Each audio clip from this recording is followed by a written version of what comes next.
Assalamualaikum warahmatullahi wabarakatuh. Salam sejahtera buat kita semuanya. Selamat datang di channel Pak Eman Berbagi. Mudah-mudahan channel ini membawa manfaat dan menambah ilmu buat kita semuanya. Selamat menyaksikan. Dan tidak lupa komen, like, share, and subscribe channel ini.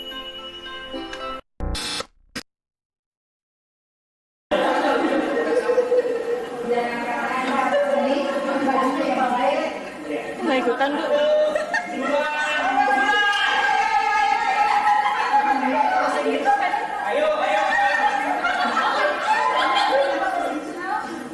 Ini apa sih? Syuting. Iya. Syuting. Kenapa berenang?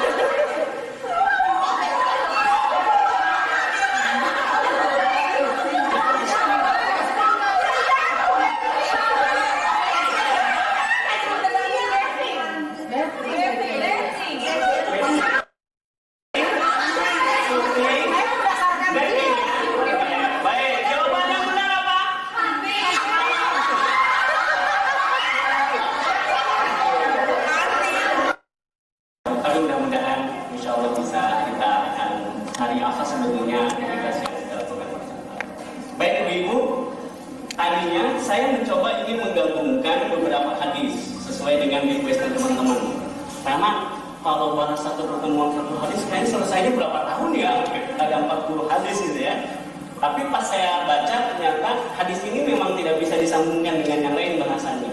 Dia berdiri sendiri. Tapi nanti insya Allah pertemuan berikutnya hadis yang kelima dan keenam saya akan gabungkan karena secara makna itu insya Allah sangat berdekatan. Tapi kalau ini saya mau sambungkan agak susah.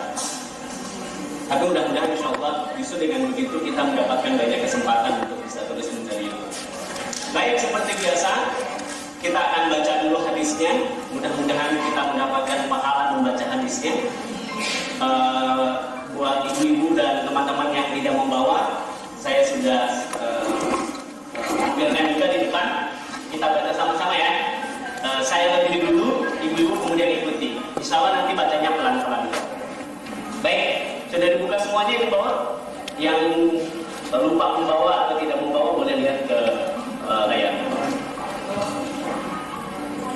Bismillahirrahmanirrahim. Bismillahirrahmanirrahim. Oke, silakan ikuti. Bismillahirrahmanirrahim. Bismillahirrahmanirrahim. An Abi Abdurrahman An Abi Abdurrahman Abdullah bin Mas'ud Abdullah bin Mas'ud radhiyallahu anhu qala radhiyallahu anhu qala haddatsana Rasulullah sallallahu alaihi wasallam haddatsana Rasulullah sallallahu alaihi wasallam wa huwa as-sadiqul masduq wa huwa as-sadiqul masduq inna ahadakum yajma'u khalquhu fi batni ummihi fi batni ummihi arba'ina yawman nutfatan thumma yakunu 'alaqatan misla dhalik thumma yakunu mudghatan misla dhalik thumma yursalu ilayhi al-malak fayanfukhu fihi ar-ruh wa yu'maru bi arba'i kalimatin bikatbi rizqihi wa ajalihi wa amalihi wa syaqiyyun aw sa'idun fa wallahi alladhi la ilaha ghairu inna ahadakum la ya'malu bi amali ahli jannah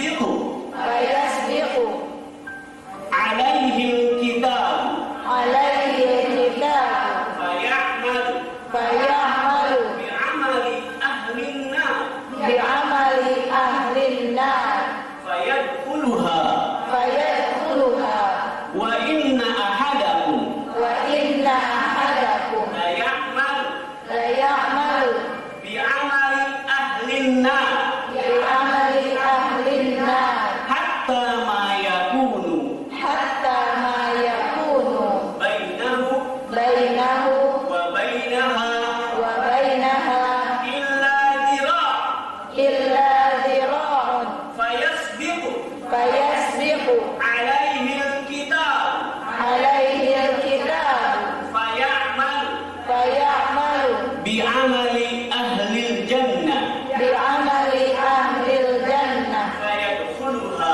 fayadkhuluha rawahul bukhari wa muslim. rawahul bukhari wa muslim. Alhamdulillah.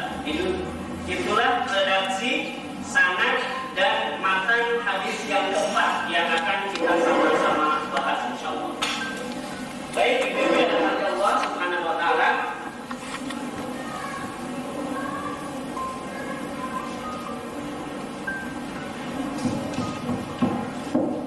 Ini habis. Baik ya, Bismillahirrahmanirrahim. Terjemahnya sudah Ibu baca mungkin secara sekilas. Konten hadis ini secara umum itu intinya adalah seperti yang kita mainkan barusan. Saya mau tanya, permainan tadi benar atau salahnya ditentukan di bagian mana? Di bagian yang terakhir. Oke, di bagian yang terakhir. Di bagian yang terakhir itulah yang menentukan benar atau tidaknya. Meskipun gerakan awalnya sudah benar, yang kedua juga benar, yang ketiga benar, terus ternyata begitu di akhir salah dia. Bisa begitu. Tapi bisa jadi dalam perjalanan yang lain, gerakan pertamanya kurang bisa ditangkap. Gerakan yang kedua sudah mulai lebih baik, ketiga lebih baik. Sampai akhirnya yang grup semakin mudah berubah. Bisa begitu. Oke? Jadi makna inti dari hadis yang mau kita bahas itu adalah mengambil pelajaran dari permainan barusan tadi, bahwa yang menentukan kita itu adalah akhirnya, endingnya. Ya, endingnya. Makanya di bagian ujung hadisnya diceritakan bahwa ada orang yang dia sudah melakukan pekerjaan ahli surga itu setiap hari sepanjang hidupnya. Bahkan disebutkan sehingga jarak dia dengan surga itu hanya tinggal sehasta lagi. Saking dekatnya, saking banyak amal kebaikannya. Tiba-tiba di akhir justru dia melakukan amal kekufuran, akhirnya orang itu justru masuk neraka. Ending. Oke, ending. Maka ini yang kemudian akan menjadi pokok bahasan kita di kesempatan pagi hari ini insyaallah. Baik, kita bedah kalimat per kalimat dan matan hadis ini secara lengkap insyaallah. Dengan merujuk kepada beberapa kitab syarah hadis Al-Ba'in yang kebetulan saya pegang, dan banyak sebetulnya kitab yang lain insyaallah. Tapi saya mau tanya dulu, yang di sananya ada hadiah.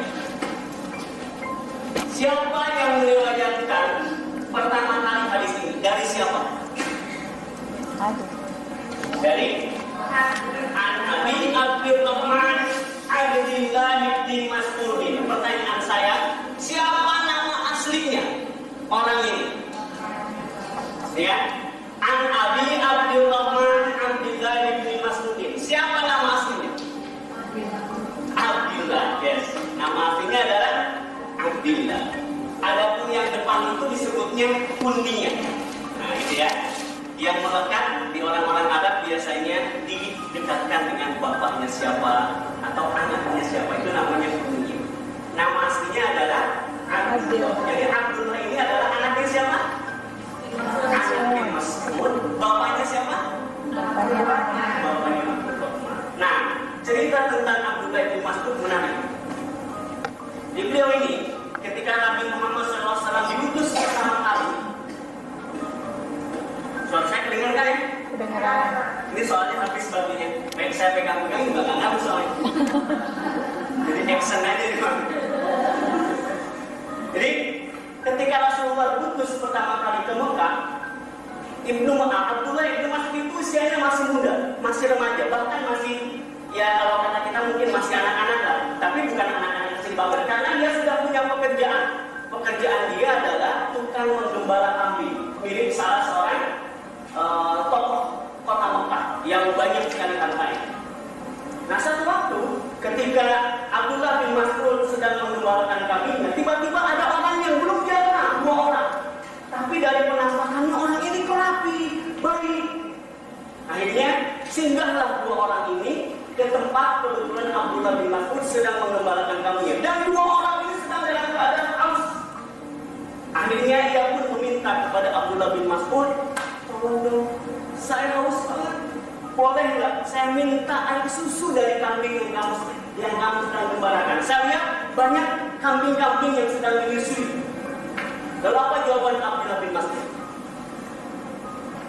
Jawaban Abdullah bin Mas'ud ketika itu, maaf, saya tidak bisa memberikan Anda air susu.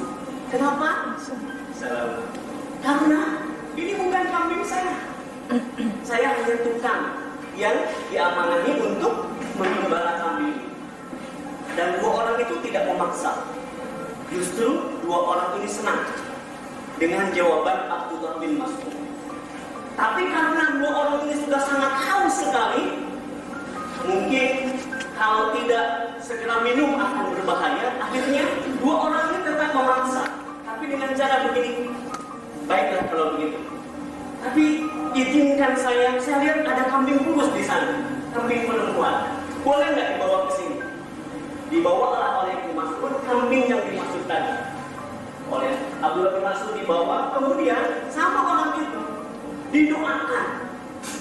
Dan tidak lama sesudah didoakan, tiba-tiba kambing itu jadi gemuk dan kemudian menghasilkan susu yang banyak.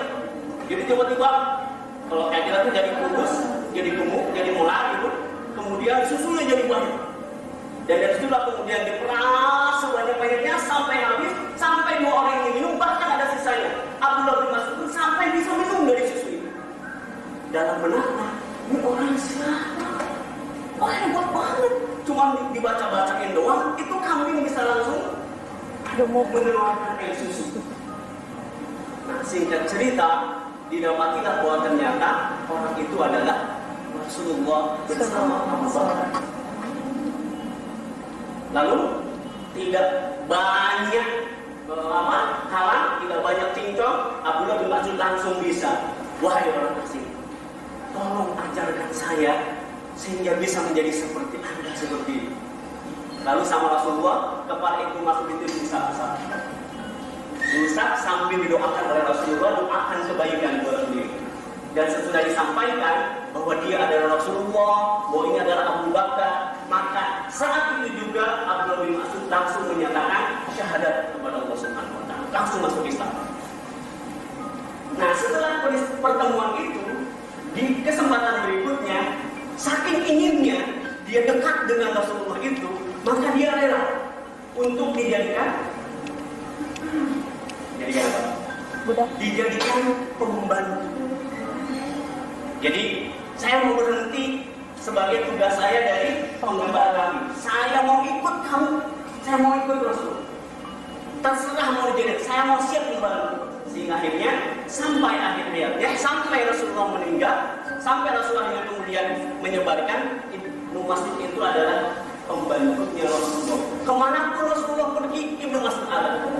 Dia yang membawakan suapnya Rasulullah, dia yang membawakan minuman. Pokoknya beliau adalah pembantunya Rasulullah. Sehingga dia punya sebutan Sahibus Sar, orang yang kemana-mana selalu bawa tempat tidur. Maksudnya apa? Jadi sampai alas tidur Rasulullah itu dibawain sama Abdullah bin Mas'ud.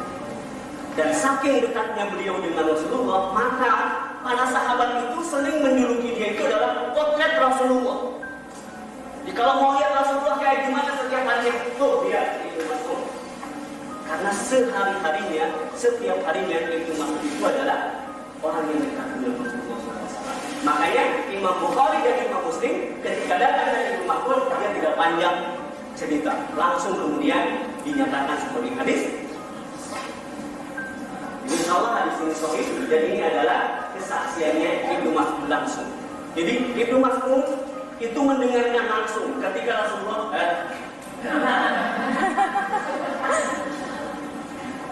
ketika Rasulullah mengatakan ini, Ibnu Mas'ud mengatakan ini, Ibnu Mas'ud ada. Dan ini adalah cerita Ibnu Mas'ud langsung dari Rasulullah SAW. Jadi Ibnu Mas'ud itu adalah salah seorang sahabat yang dia ikut momen-momen penting.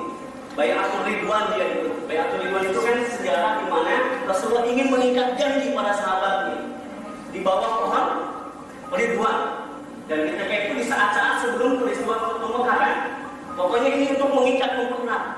Dalam kondisi apapun, pokoknya kita tahu satu kira-kira begitu. Itu termasuk yang melakukan perjanjian itu. Makanya sampai akhirnya beliau ini dikenal dengan sahabat yang luar biasa. Dan dia termasuk adalah orang yang 6 yang masuk Islam. Orang yang ke-6 masuk Islam. Sesudah Khadijah, sesudah Abu Bakar, sesudah Ali, sesudah Utsman, sesudah Umar, dan kemudian Ibnu Mas'ud. Di dalam sejarah Ibnu Mas'ud itu adalah orang yang ke-6 masuk Islam. Luar biasa. Makanya kalau beliau ngomong, ya berarti tidak disaksikan lagi. Pertanyaannya, apa yang disampaikan oleh Rasulullah dan ketika itu didengar oleh Abdullah bin Mas'ud? Ini sabdanya.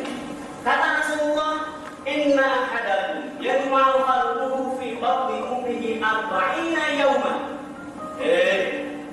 Manusia sekalian, sesungguhnya kalian itu proses percintaannya dulu dikumpulkan, dihimpun di dalam perut, fi batni ummihi, di dalam perut ibunya 40 yawman, 40 hari.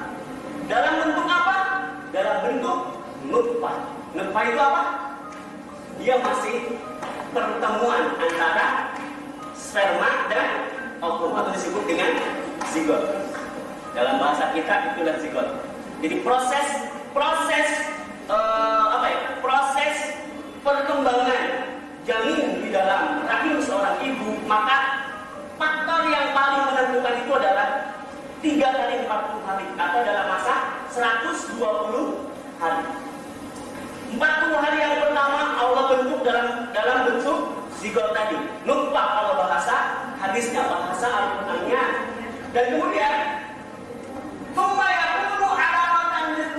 dan Allah menjadikan berikutnya dalam waktu 40 hari juga alaqatan, dari zigot menjadi mudghah, menjadi alaqah. Alaqah itu segumpal darah, masih dalam gumpalan darah. Kemudian kemudian Allah membentuk berproses berikutnya sehingga menjadi gumpalan daging dalam waktu 40 hari juga. 40 berarti 120 hari. Lalu sesudah itu tsumma yursalu ilaihi al-malaku fayanfuhu fihi ruh. Di bulan yang keempat atau di fase yang keempat, sesudah 3 fase menentukan itu, Allah mengutus malaikat kemudian meniupkan ruh kepada janin ini. Nah, dari teks hadis ini, maka kemudian para ulama mengambil istinbat banyak sekali hikmah dan pelajaran. Yang pertama terkait dengan masalah kedokteran, terkait dengan masalah fikih, terkait dengan masalah suluk, terkait dengan masalah iddah, banyak sekali, dan kita bedah satu-satu. Sekarang kajian dalam masalah fikihnya dari hadis ini terkait dengan apa yang lahir berikutnya bahasannya, terkait dengan boleh atau tidaknya kita melakukan proses aborsi. Ada pendapat mengatakan, emang kan hadisnya mengatakan bahwa malaikat itu datang kepada janin ketika janin usianya sudah lewat dari 120 hari dan baru kemudian ditiupkan ruh. Berarti ada ruhnya itu ketika masuk 4 bulan. Oh, berarti kalau begitu sebelum 4 bulan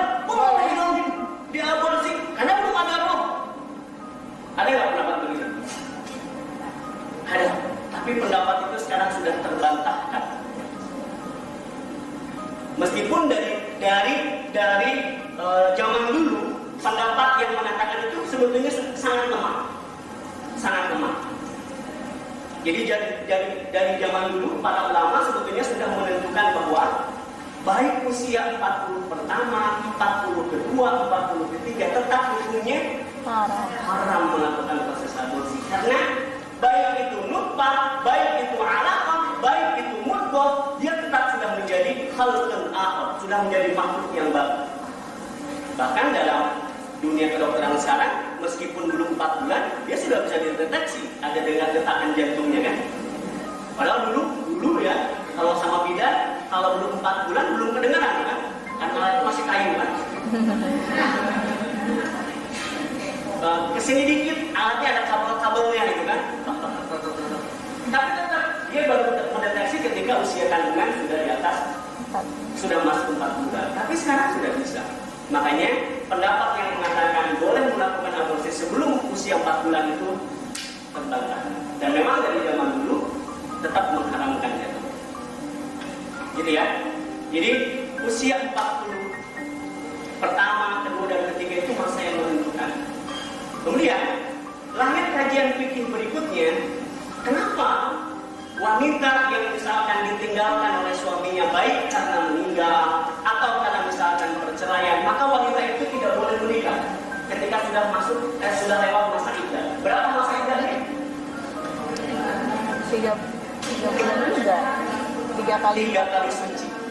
Oke ya, 3 kali suci ya. 3 kali. Artinya hitungannya kurang lebih 3 kali 4. Menuju ke sini. Karena dalam Islam tidak ingin ada orang yang kemudian mengandung ini anaknya anak biologis siapa? Sehingga usia lewat 3 kali suci itu bisa dipastikan rahim itu masih dalam keadaan suci. Jadi kalau misalkan dia sedang mengandung selama 3 bulan itu berarti dipastikan itu adalah anak dari suaminya yang sudah wafat atau yang sudah bercerai. Jadi jelas secara status, gitu ya. Sampai begitu Islam mengatur bagaimana kemudian proses orang ketika mau menikah dan seterusnya itu luar biasa diatur untuk menghormati manusia itu memang punya tempat yang luar biasa. Jelas secara status hukumnya. Itu pelajaran pertama terkait dengan fikih. Dan ada lagi satu lagi sebetulnya terkait dengan masalah dia itu hukuman. Jadi dulu kalau ada orang yang kemudian mengaborsi anaknya, maka dia kena hukuman. Hukumannya dia. Hukumannya apa? Hukumannya harus membebaskan budak anak kecil, disebutnya burroh. Dan sekarang nggak ada burroh kan? Nggak ada budak anak kecil kan? Lalu akhirnya para ulama membuat sebuah komparasi, perbandingan. Berapa sih harga budak zaman dulu anak kecil dengan kondisi sekarang? Maka para ulama kemudian menentukan bahwa burroh itu senilai 213 gram emas. Jika ada orang yang melakukan aborsi, maka dia harus kena hukuman itu. Jadi ya, tanya gimana kalau misalkan aborsinya itu dilakukan karena atas pertimbangan kesehatan medis, maka dia akan gugur kewajiban. Karena memang itu pertimbangan medis. Jadi sebetulnya orang yang melakukan aborsi itu berlipat-lipat dosanya. Sudah dosa aborsinya, kemudian kalau dia tidak mengeluarkan diat tadi, dia pun kena dosa itu. Gitu ya. Makanya bisa dibayangkan kalau ada anak-anak muda yang zaman sekarang, karena memang ternyata angka aborsi paling banyak dilakukan oleh muda kan? Karena ya sejarahnya memang ya seperti itulah. Sebagaimana kita mungkin sudah pahami bahwa ada karena pergaulan yang tidak baik itu berlipat-lipat, bayangin orang itu menanggung dosa. Makanya ini jadi pelajaran berharga mungkin buat buat kita yang memiliki anak-anak perempuan kayak saya. Semua perempuan. Jadi ini luar biasa. Ini yang pertama ya. Jadi dari hadis ini kemudian kita bisa mengambil pelajaran pertama terkait dengan fikih. Kemudian ibrah berikutnya, memang kenapa sih kok Allah menciptakan itu dalam proses tahapan-tahapan begitu. Nah, pasti dari sekaligus saja lama 9 bulan pelan capek. Mungkin ya, sekilas mungkin lebih bagus 9 bulan lama. Tapi ternyata di balik ini justru Allah sedang menyimpan sebuah hikmah. Kita nggak bisa bayangin bagaimana kalau misalkan Allah menciptakan bayi itu tidak berproses, tapi langsung usia 9 bulan saya bayi sebesar itu kan. Ketika kemudian Allah menciptakan, langsung disimpan bayi sebesar itu di perut kita. Gimana itu? Dewasa. Nah, mungkin ini luar biasa. Makanya dalam dunia medis ini kemudian dikaji. Wah, subhanallah. Ini adalah karunia Allah luar biasa. Kenapa Allah ciptakan manusia dalam proses perkembangan begitu? Tahap demi tahap. Supaya apa? Supaya ibu itu bisa menyesuaikan. Kita nggak bisa bayangin kan, perut yang asalnya kecil, jadi kemudian membesar sebesar itu. Padahal yang kurang normal, sangat tidak mungkin bisa menahan begitu. Tapi kok bisa? Itulah penyesuaian itu. Makanya Allah ciptakan itu bertahap hikmahnya. Allah tidak ingin memberatkan buat seorang ibu yang mengandung. Tapi justru di tengah perjalanan itulah kemudian ada nikmat yang tidak bisa dibayar oleh ibu mana. Dan ini ya, saya tidak bisa merasakan, ibu-ibu yang mungkin bisa merasakan bagaimana kemudian proses itu. Jadi hikmahnya begitu. Meskipun Allah bisa menciptakan itu sekaligus bisa, sebagaimana Allah menciptakan Adam dulu bisa. Tapi Allah tidak mau. Allah memberikan yang paling baik buat kita, yang paling ringan buat kita. Itu pelajarannya. Yang terakhir dari sampai yang ini ya, sampai teks yang ini, pelajaran berikutnya adalah hikmahnya bahwa untuk mencapai keberhasilan kita memang butuh Proses. Gak ada yang namanya berhasil itu ujuk-ujuk. Gak ada. Gak ada yang namanya sukses itu kemudian cesma. Gak ada. Gak ada yang namanya obat itu kemudian langsung mujarab. Gak ada. Harus dibantu dengan kesabaran kita, tahap demi tahap. Diperiksa dulu, habis itu diperiksa itu. Kenapa? Supaya kemudian didapatilah hasil yang maksimal. Allah mau mengajarkan itu dengan proses penciptaan kita yang Allah ciptakan bertahap itu. Itu luar biasa. Makanya para ulama ketika kemudian membahas di sini, maka inilah bagian dari yang tidak terpisahkan. Bahwa Allah ingin memberikan yang terbaik buat kita. Allah ingin memberikan keringanan buat kita, memberikan kemudahan buat kita. Tapi dalam waktu yang sama kita juga diingatkan oleh Allah tentang hukum-hukum tadi. Gitu ya. Jadi terkait dengan fikihnya adalah masalah apa tadi? Masalah hukum aborsi. Kemudian Hukum cerai.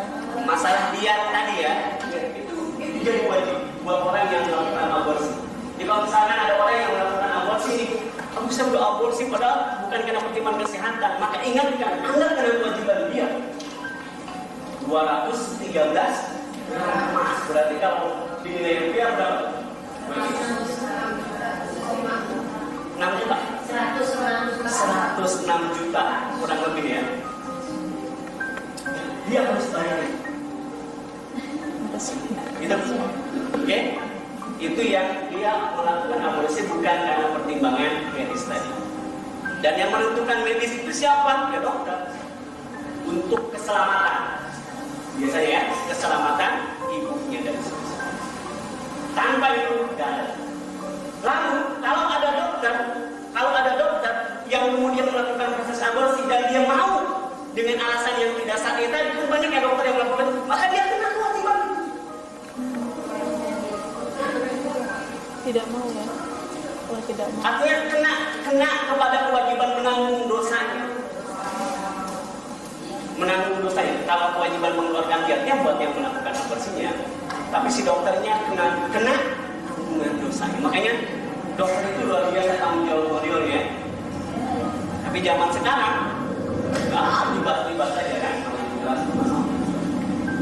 Padahal ini adalah Allah. Jadi sekali lagi, pendapat yang mengatakan bahwa boleh melakukan aborsi ketika usia kandungan lebih dari 4 bulan maka gugur zaman sekarang. Dan zaman dulu pun para ulama sudah berpendapat bahwa itu tidak bisa. Jadi yang paling banyak pendapat para ulama zaman dulu itu adalah baik usia 1 bulan, 2 bulan, 3 bulan tetap hukumnya haram melakukan proses Sip. Clear ya? Baik. Berikutnya.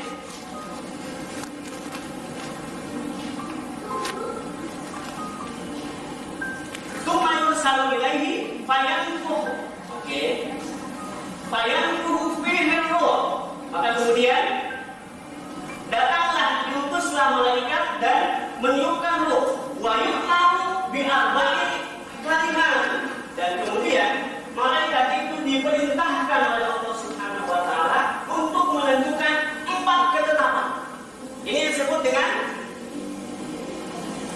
ketetapan Allah sedang zaman ajali. Disebutnya apa? Kode. Qadha. Kan takdir Allah itu ada 2. Ada qadha, ada qadar. Allah itu segala ketentuan Allah yang sudah Allah tetapkan dari semenjak ajal kita, dari semenjak dulu ya ketika kita di perut ibu kita. Ada takdir adalah segala ketentuan Allah yang terjadi kemudian sepanjang hayat kita, itu takdir. Dilihat. Nah, qadha ini 4 ini. Apa kata orang yang sudah ditetapkan tadi? Yang pertama, bi rizkihi. Tuh ya. Orang sudah ditentukan kadar ukuran rizkinya. Budina sudah ditentukan sama Allah. Budina itu kekayaannya maksimal sekian. Emang Sulaiman sekian. Oh enggak. Oleh karena itu, makanya kenapa kemudian mungkin dalam kehidupan kita sadar ada orang kok dia kerjanya rajin, wah luar biasa, tapi kok misalnya dibandingkan dengan yang satunya lagi, kok masih yang santai-santai dan seterusnya ya? Ah itu dia, dekat diri sendiri. Orang sudah punya kadar. Oke? Sebentar, ini dalam memahami ini jangan sampai kemudian kita terbawa kepada pemikiran tunggu gawe, nggak usah kerja, tinggal duduk, toh juga akan begitu-gitunya. Nah ini yang harus kita betul-betul perhatikan karena kita harus bandingkan juga, harus kita komparasi dengan ayat yang lain. Tapi bahwa kadar rezeki seseorang itu sudah ditentukan siap. Tapi kan Allah tentukan itu rahasia. Yes, rahasia kan? Ya, datanglah firman Allah dalam surah Al-Mulk. Kata Allah, "Wallazi ja'ala lakumul arda dhalulan famshu fi manaqibiha wa kulu min rizqi." Nah, jadi meskipun kita sudah ditentukan kadar rezeki kita, tapi kata Allah, itu tetap menjadi rahasia Allah dan kita diperintahkan untuk famshu. Berterbanganlah kalian di muka bumi, waktu dan setelah itu makanlah dari rezeki Allah. Maksudnya Allah akan kasih rezeki.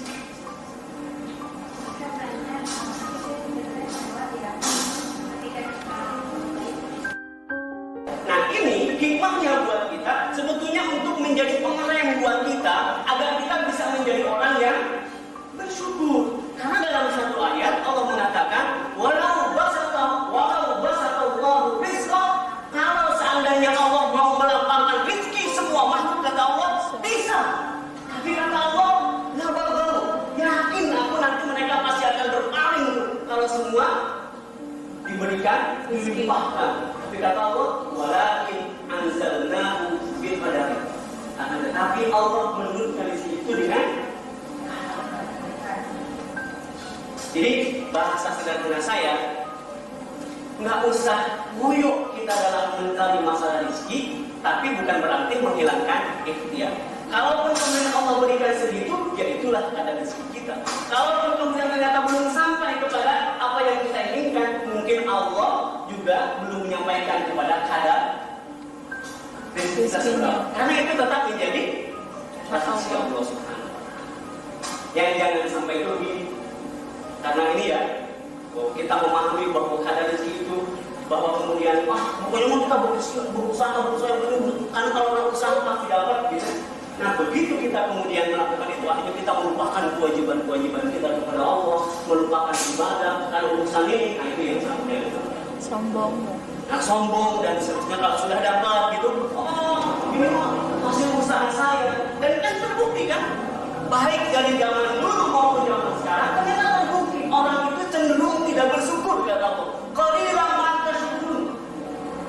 Kalau sudah diberi banyak, dilimpahkan tuh kebanyakan tidak bersyukur. Banyak yang bersyukur, insya Allah di bawah ini semuanya bersyukur. Amin. Tapi banyak. Zaman Nabi saja sudah terjadi. Kan ingat ya cerita Sa'labah? Sa'labah kan? Sa'labah itu sahabat yang miskin. Saking miskinnya untuk sholat saja harus gangguan.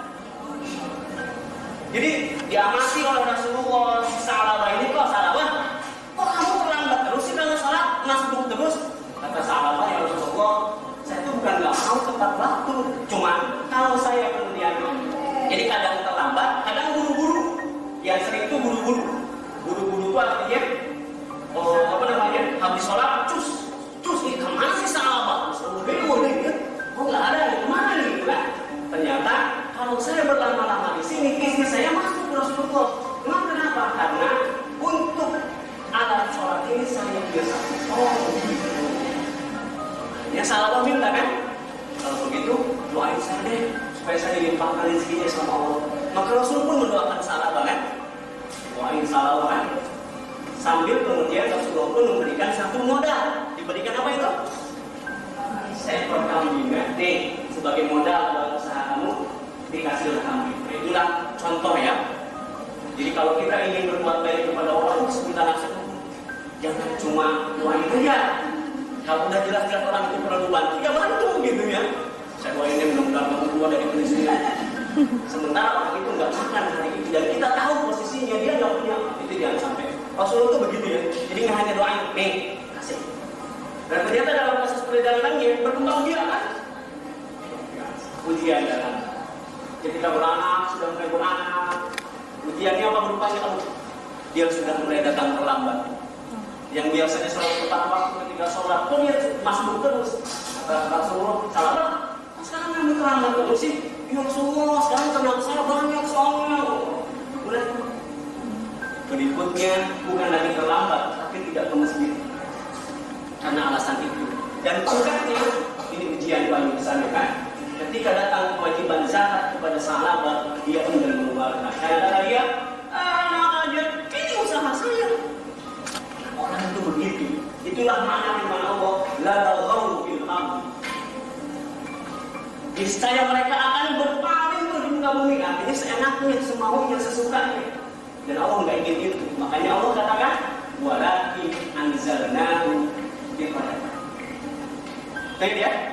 Jadi setiap kita sudah punya takaran ukuran rezekinya. Dan kata tadi Bu Elis, Ustaz, kalau kita beramal soleh ya, tapi berubahnya kita itu juga adalah ketetapan Allah. Yang makanya menjemput rezeki itu selalu dibarengi dengan ibadah.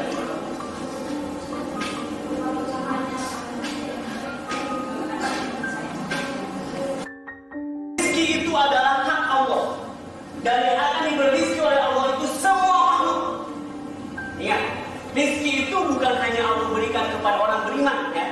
Semua makhluk Allah akan berikan rezekinya sesuai dengan ketentuan yang tadi.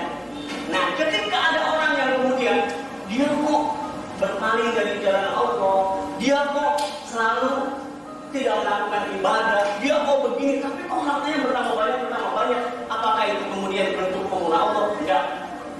Itulah disebut dengan istidrajnya Allah Subhanahu wa Ta'ala. Kan rezeki itu macam-macam kan? Ada rezeki yang halal, ada rezeki yang halal. Kan?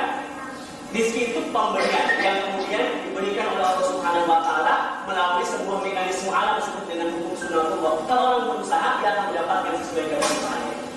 Ya? Nah, orang yang begitu bukan berarti orang itu disayang Allah. Orang itu sedang disungguh atau disidor sama Allah Subhanahu wa Ta'ala. Karena kapan sih kita merasa kita sedang diistidroj? Saya punya nasihat yang luar biasa dari seorang ustaz. Apakah kita diistidroj atau enggak? Ukurannya begini. Apakah rezeki yang kita dapatkan? Apakah kelimpahan kelapangan rezeki yang Allah berikan kepada kita membuat kita semakin jauh dengan Allah atau semakin dekat? Itu batasannya. Kalau ternyata berlimpahnya rezeki kemudian justru menjauhkan kita dari ibadah, gitu ya, dari kebaikan, berarti itu namanya istidraj. Tapi kalau berlimpahnya harta justru sudah ditambah soleh, tambah apa ya? Tambah belehan, tambah wali, tambah amal sedekahnya. Oh, berarti itu adalah keren ya. Jadi apakah itu istidlal atau tidak, ukurannya tadi. Apakah menjauhkan kita atau mendekatkan kita kepada Allah atau kepada nilai-nilai Tuhan. Itu garis pembedanya. Mudah-mudahan semua yang Allah berikan adalah bentuk nikmat Allah Subhanahu wa taala. Oke, yang pertama ya, dikasih rezeki. Berikutnya wa ajalihi. Nah, ini mungkin sudah clear ya, bahwa kita ini sudah disatukan pada usianya. Ada yang apa namanya? Ada yang mati dalam usia muda, ada yang mati dalam usia tua, ada yang sudah 100 tahun meninggal. Ada yang baru berojol juga sudah meninggal. Karena memang itu adalah seseorang. Allah mutlak yang menentukan. Bisa jadi dalam satu momen, contoh kemarin ya, ketika peristiwa tsunami di Anyer, di panggung yang sama, di acara yang sama, ada yang meninggal, ada yang enggak. Kan gitu ya? Padahal peristiwanya sama, musibahnya sama, waktunya sama, jamnya sama, menitnya sama, tapi kalau belum sampai ya enggak. Itulah aja. Makanya ajar itu kan kenapa Allah katakan tidak bisa diawalkan, tidak bisa diakhirkan. Makanya doa dulu orang-orang yang kemudian menyesal ketika kemudian diberikan sesuatu oleh Allah Subhanahu yang menyakitkan oleh mereka. Allah, kalau gitu tunda ajar buat kami, nggak bisa. La yastaqdimun wa la yaqdirun. Tidak bisa didahulukan, tidak bisa dikerjakan. Karena semua sudah ada batasnya. Sudah ada limitnya. Dan nilai lagi adalah rahasia Allah Subhanahu wa taala. Cuma dalam hadis disebutkan bahwa semakin kesini usia dunia, usia kehidupan dunia, maka usia manusia itu semakin sedikit. Makanya umat Nabi Muhammad itu menurut hadis baina siti, antara kisaran 60. Karena Nabi saja usianya itu adalah 63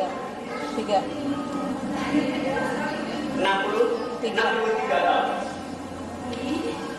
Jadi kalau ada orang yang masih diberikan usia 70, 80 lagi sudah diberikan bonus Allah Subhanahu wa taala. Artinya ini bicara ukuran rata-rata. Karena itu hadisnya baiknya siti, antara 60-an. Itu umat Nabi Muhammad. Rata-rata harusnya begitulah. Maka kalau misalkan kita sudah ternyata menginjak kepala 5, berarti kalau menuju kepada hadis ini berarti bisa saya tinggal 10 tahun lagi ya. Terus sekian belas tahun lagi ya, tapi jangan berkeyakinan gitu ya. Karena lagi-lagi adalah ketentuan Allah.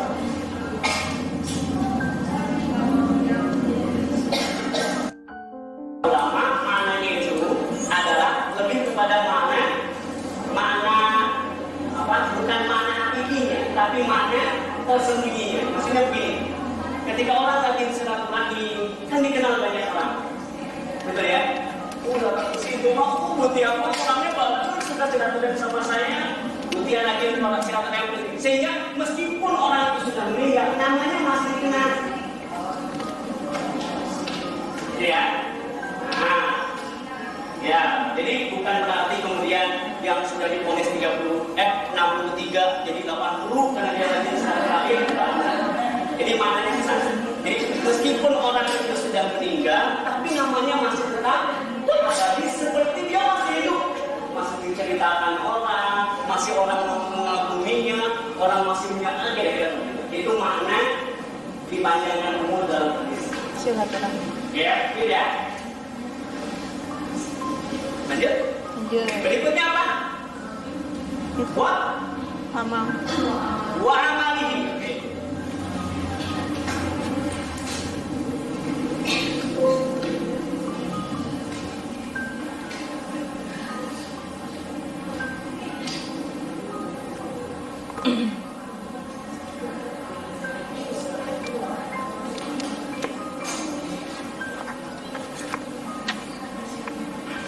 Oke, wa amalihi wa syaqiyun aw sa'id. Jadi amalnya maksudnya apa?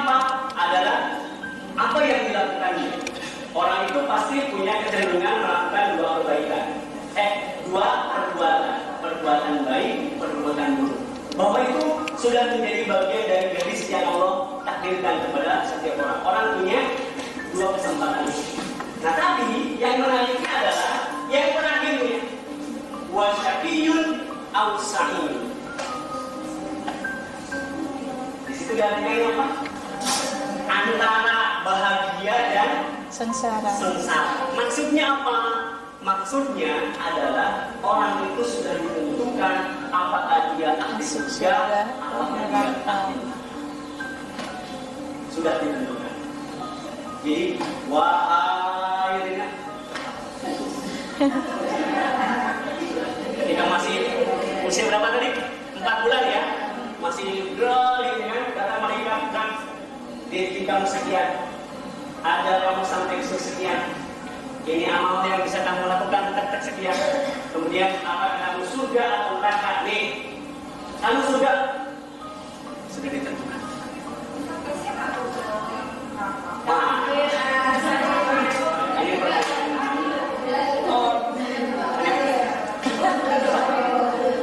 bisa berubah nggak? Baik.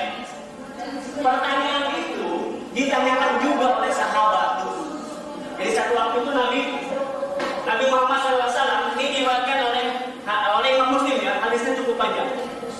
Jadi satu waktu kata sahabat, Nabi bersama para sahabat yang lainnya itu membawa seorang sahabat untuk dimakamkan di komplek pemakaman Baqi ya. Jadi Baqi itu dari dulu sudah ada, dari zaman Rasulullah sudah ada. Baqi yang sekarang tuh, yang sering dikunjungi itu dari dulu sudah ada. Komplek, ya memang dari dulu itu komplek. Dari zaman Rasulullah di Baqi itu memang komplek pemakaman. Nah, ketika Rasulullah kemudian sambil menunggu sahabat menggali, mengumpulkan, itu Rasulullah mengumpul dengan sahabat yang lainnya. Kalau bahasa kita mah ngariung ya, ngariung. Terus Rasulullah ngambil kayu, bikin oret-oretan. Dia kata kemudian bikin oretannya begini. Rasulullah buat garis. Kata Rasulullah bercerita nih, manusia itu ibarat garis ini. Dia kemudian menentukan satu titik. Orang sudah ditentukan apakah di titik ini, apakah di titik itu. Di titik ini adalah ahli surga, di titik ini adalah ahli neraka. Orang itu sudah ditentukan apakah dia penduduk surga atau penduduk neraka nanti. Sahabat kaget ketika mendengarkan pertama kali Rasulullah mengatakan itu. Bari bengong melepas kita. Percaya. Wah, jadi Rasulullah para sahabat langsung bertanya, ya Rasulullah, kalau memang sudah ditentukan seperti itu, buat apa kita beramal? Ngapain apa? Oke? Ngapain? Orang sudah ditentukan kok, apakah dia surga atau neraka? Jawaban Rasulullah adalah alaikum bil amal. Kamu tetap melakukan amal. Ya udah amal saja. Bahasa kita alaikum bil amal. Fa inna kata Rasulullah, karena sesungguhnya orang yang sudah ditentukan apakah dia ahli surga, maka Allah akan mudahkan orang itu melakukan amal-amal ahli surga. Dan orang yang sudah ditentukan apakah dia penduduk neraka, maka Allah akan mudahkan orang itu melakukan amal-amal Tidak berjalan tercela. Jadi petunjuknya itu kata Rasulullah, itu clue-nya.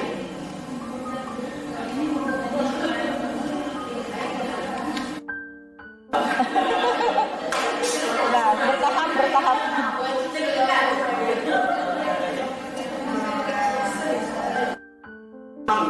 Bahwa perkataan Rasulullah itu benar. Masa Rasulullah bohong? Tidak mungkin kan? Karena itu sabda Rasulullah. Tidak mungkin ketika Rasulullah mengucapkan sesuatu kemudian ditarik lagi. Tidak mungkin. Tidak ada cerita Rasulullah perintah. Tidak ada cerita Rasulullah kalau sudah bilang gini, punten, tadi salah. Tidak ada. Karena Rasulullah itu kalau sudah salah langsung ditegur sama Allah. Langsung terunaya. Ada Rasulullah masuk. Saya kalau gitu nggak akan makanan itu deh. Kenapa? Karena ternyata makanan yang dimakan oleh Rasulullah itu tidak disukai oleh istri Nabi. karena bau dan seterusnya. Kalau begitu saya akan haramkan makanan. Langsung turun ayat kan, 5 harfimu ma'alallah. Langsung istighfar Rasulullah. Jadi begitu. Jadi yang menariknya itu bukan Rasulullah langsung, tapi Allah yang menegur.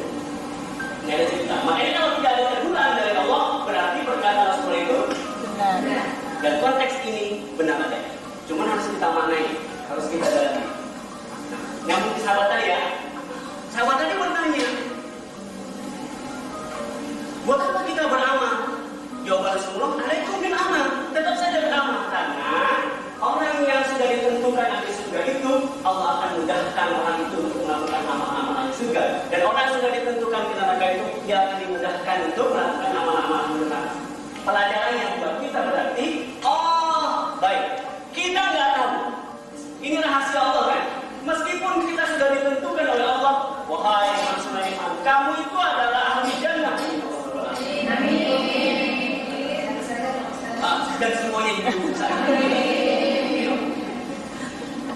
Oke, kita sudah ditentukan. Maka di antara tandanya Allah mudahkan orang itu untuk melakukan amal-amal ahli surga. Berarti amal kebaikan.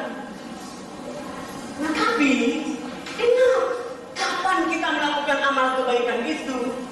Adalah sepanjang hidup kita. Sampai kemudian Allah mengambil nyawa kita. Karena kita nggak tahu, lagi-lagi kita nggak tahu. Ini rahasia. Makanya kenapa ada kewajiban kata Allah, Innal ladzina qalu rabbuna Allah tsumma istaqamu. Barang siapa yang mengatakan Rabb kami adalah Allah, siap di atas segala sesuatu Allah, maka kemudian kewajiban berikutnya adalah istaqam atau istiqamah. Karena kita nggak tahu lagi-lagi. Ini jadi rahasia yang Allah Subhanahu wa Ta'ala. Kita nggak tahu. Lalu kalau begitu, semangat kita beramal apa? Semangat kita beramal. Mudah-mudahan dengan kita melakukan amal-amal ahli surga, mudah-mudahan yang tercatat itu adalah ahli surga. Gitu. Oke? Mudah-mudahan ketika kita melakukan amal-amal kebaikan itu, Allah ridho sama kita. Gitu? Akhirnya, makanya Allah mengatakan, wa qul i'malu fasayarallahu a'malakum wa rasuluhu wal mu'minun. Pokoknya beramallah kamu sekalian. Allah akan lihat amal kamu. Rasul akan lihat juga. Orang-orang mukmin akan lihat amal kamu. Akan jadi saksi. Jadi meskipun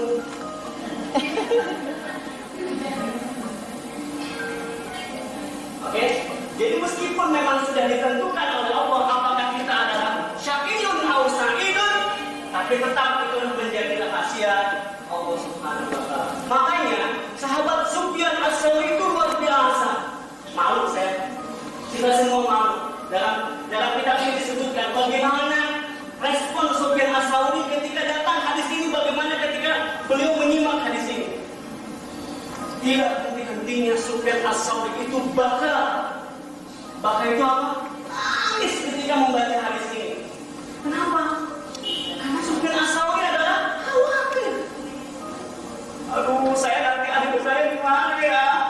Kata sahabatnya yang lain, Sufyan, bukankah Allah kemudian maha memberikan rahmat, maha memberikan maaf dan kesalahan-kesalahan luas uang maaf?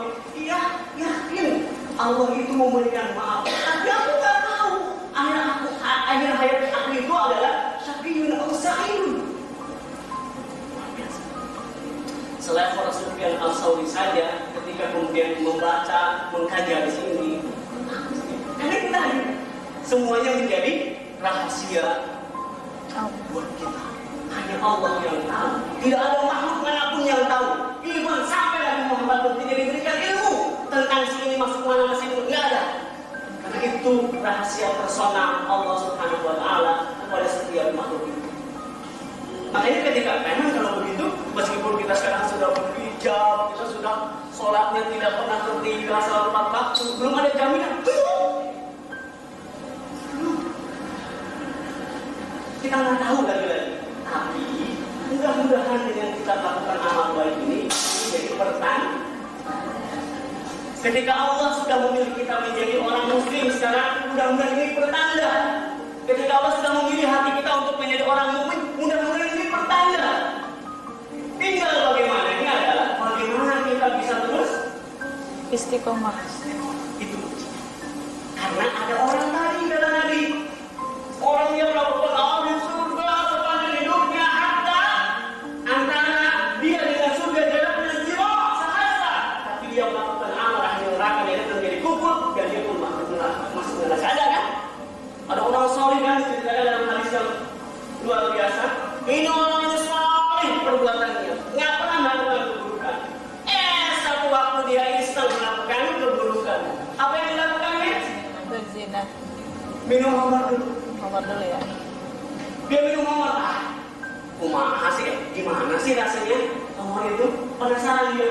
Dia minum, mabuk dia. Mabuk akalnya nggak berfungsi. Lihatlah kemudian dia seorang perempuan, kemudian syahwatnya naik dan diperkosalah perempuan itu. Dan ketika dia sesudah memperkosa, dia baru tersadar, saya sudah memperkosa seorang perempuan, saya sudah berzina. Malu, Dibunuh. khawatir orang-orang tahu tentang keburukan yang dia lakukan, akhirnya apa? Dibunuh. Dia bunuh perempuan. Ingat, hanya dalam satu malam.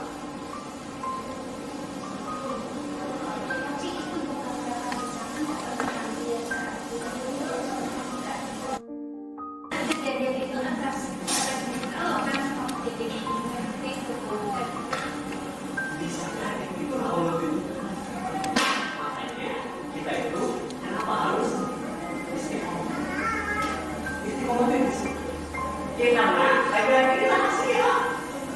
Hanya Allah yang tahu. Lagi-lagi semua kita sudah punya ketentuannya, tapi semuanya dalam kondisi Rahasia. tidak ada yang tahu. Tapi bahwa setiap kita sudah ditentukan, yes. Tapi bukan berarti kemudian ketika sudah ditentukan justru membuat kita jadi tidak mau beramal. Justru dengan beramalnya kita mudah-mudahan menjadi pertanda bahwa Allah kemudian kita menjadi Ahli surga. itu. Karena ada lagi cerita yang sering diceritakan itu cerita seorang apa? Seorang prajurit ya. Tiba-tiba kemudian di akhir ayatnya dia tobat. Ingat ya, tobat dulu maksudnya. Ingat tobat dulu ya. Jadi bukan berarti kemudian itu pelacur banyak apa namanya banyak keburukannya cuma gara-gara ngasih minum anjing dia masuk surga cuma gara-gara itu doang dia masuk surga. Sebelum dia ngasih minum itu dia tobat dulu. Ingat, tobat itu memutus segala keburukan. Iya, itu kuncinya. Tobat itu bisa menghilangkan keburukan kita. Persis seperti cerita orang yang sudah membunuh sekian 99 itu kan. Dia tobat. Sebetulnya ketika orang tobat itu bersih. Makanya kalau ada misalkan ya, ada orang kafir, katakanlah si A misalkan itu ya, si A ini kafir. Ternyata kemudian di usia 50 tahun dia taubat, dia menjadi mu'allaf. Hari berikutnya dia meninggal. Gimana dia posisinya?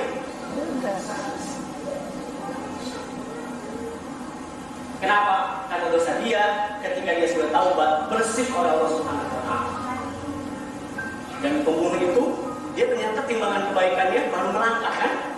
Sampai malaikat berangkat, ini bagian saya, ini jatah saya, nggak bisa, kenapa? Dia nggak taubat, kata yang ini nggak bisa. Orang sepanjang hidupnya dia udah bunuh banyak orang, ini bagian saya lah. Kalau begitu coba, ternyata Rasulullah lebih satu langkah untuk menuju tempat yang itu, yaitu tempat dia meninggal jatuh. Itulah kuncinya. Kita tidak boleh berputus asa dari rahmat Allah dan kita tidak boleh merasa diri kita aman. Saya mau udah mukmin, saya mau udah muslim, pasti masuk surga. Karena kata Allah, barang siapa yang muslim pasti akan masuk surga. Begitu ya. Jangan merasa aman, karena kita nggak. Itulah makna firman Allah dalam surat Al-Mulk. Huwallazi khalaqal mauta wal hayata liyabluwakum ayyukum ahsanu amala. Kenapa Allah ciptakan mati dan hidup? Allah ingin menguji siapa di antara kita yang paling baik amalnya, siapa di antara kita yang paling istiqomah dalam melakukan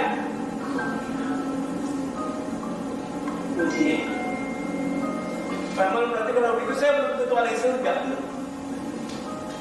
Semua kita nggak ada yang tahu. Bisa jadi, mungkin kita nggak tahu apakah si Ahok itu catatannya jadi neraka atau surga. Nggak tahu, nggak ada yang tahu. Nggak ada yang tahu. Batasan akhirnya apa? Batasan akhirnya adalah ketika dia meninggal, ketika dia mati. Itu batas akhirnya. Apakah orang itu masuk surga atau neraka? Batas akhirnya. Ini jadi PR buat kita. Tapi bahwa kita sudah ditentukan. Oke, sampai di sini ada pertanyaan dulu. Khawatir salah. Karena ini menjadi rahasia Allah.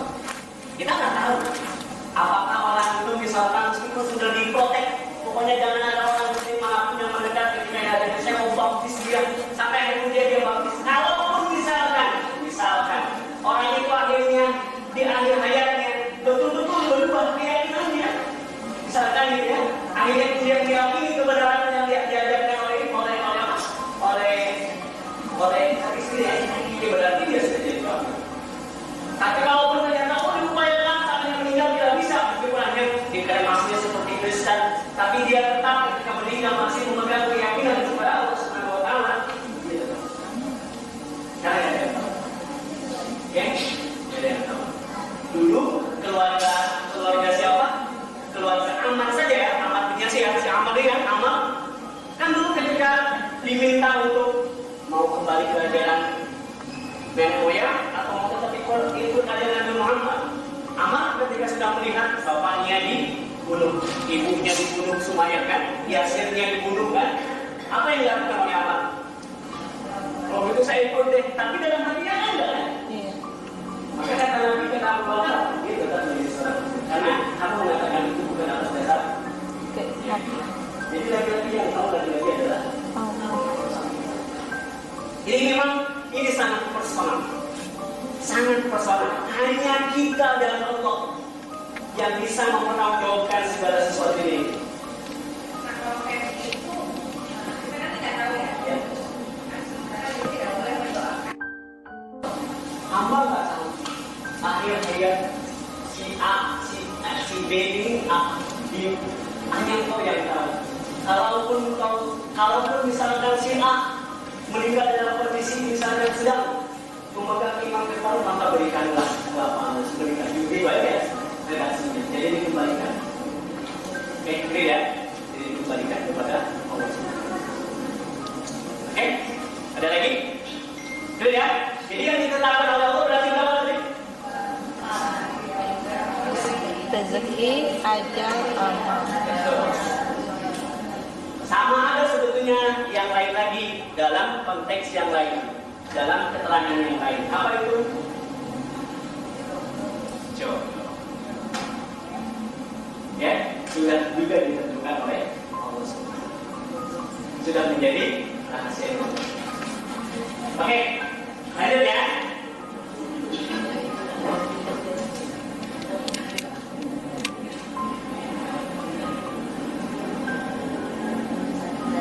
Wasyakiyun al-sa'id fawallahi alladhi la ilaha ghair inna ahadakum la ya'malu bi amali ahli jannah hatta ma yakunu bainahu wa bainaha illa zirah wa yasbiqu alaihi al-kitab. Maka kemudian mendahului ketetapan Allah Subhanahu wa taala dan dia melakukan amal ahli neraka, maka dia pun masuk ke dalam nerakanya Allah Subhanahu wa taala. Dan kebalikannya, ada orang yang sepanjang hayatnya dia melakukan amal ahli neraka, tapi justru dari hayatnya dia melakukan amal surga dan dia pun masuk ke dalam surga. Tapi ingat ya, ini kaitannya adalah antara imam dan kafir. Kayak clear ya, maksudnya begitu. Jadi mudah-mudahan ini kita bisa jadikan sebagai sebuah pengetahuan. Kalau misalkan orang itu masih mati dalam keadaan mukmin dan seterusnya, atau bisa juga ada orang mukmin ini sebetulnya dia sudah bisa masuk surga tanpa dia harus tanpa dia harus mampir ke neraka. Ternyata di akhirnya dia melakukan amal ibadah, jadilah dia mampir. Bisa jadi juga. Tapi ada juga yang misalkan sama sekali, ya mungkin karena kekurangan tadi ya, karena kekurangan atau karena kemusyrikan, wah itu dah fatal. Ini gimana?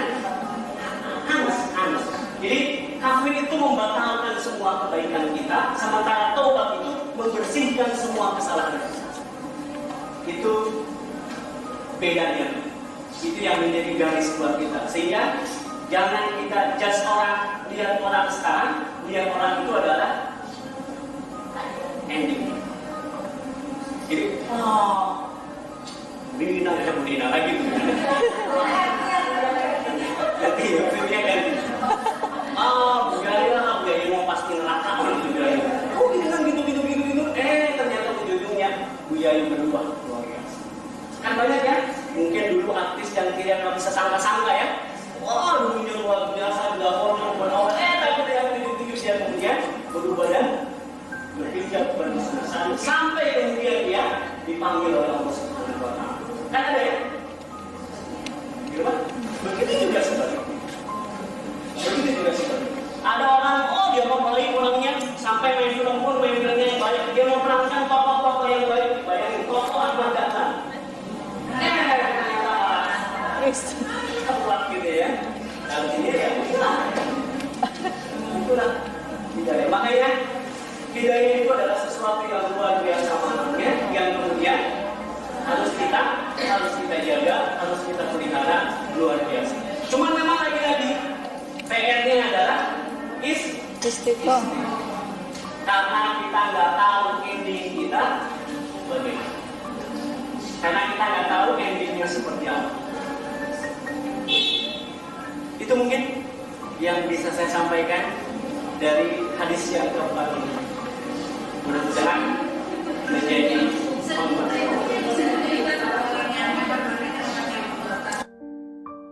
tiga kali ini terhitung kapan? Terhitung ketika seseorang misalkan itu dalam keadaan muslim. Dia dibesarkan dalam keadaan kafir. Berarti kafir yang pertama. Kemudian dia ternyata mendapatkan hidayah Allah Subhanahu wa Ta'ala. Dia kemudian muslim. Balik lagi ke Islam. Dalam perjalanan dia kafir lagi. Berarti kafir yang kedua. Dalam perjalanan ternyata dia muslim lagi. Ternyata dalam perjalanan dia kafir lagi. Maka kafir yang ketiga itu selesai. Nah, ini yang menarik kayak siapa? Sudomu. Ini bukan menggibah orang ya, tapi ada campur real ya. Sudomu. Nah, Sudomu begini ya. Berapa kali dia masuk Islam? 2 ya. Sekarang dia muslim atau enggak? Pokoknya ketika dia nikah sama Francisca, ini memang tahu banget ya.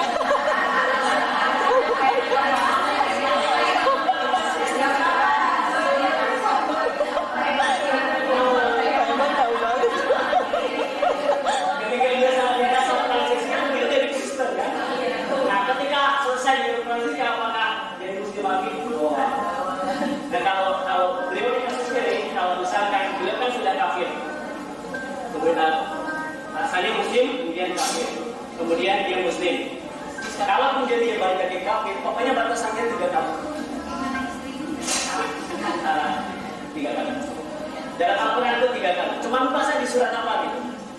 Sumazdadu kufro, itu istilahnya ya. Kemudian dia bertambah kekufurannya, maka sudah selesai. Falai yaghfirullahu lahu, maka tidak ada lagi ampunan buat orang. Jadi kalau yang selanjutnya udah gak diangkat. Iya, mau dia balik lagi, boleh enggak. Pokoknya jatuhnya udah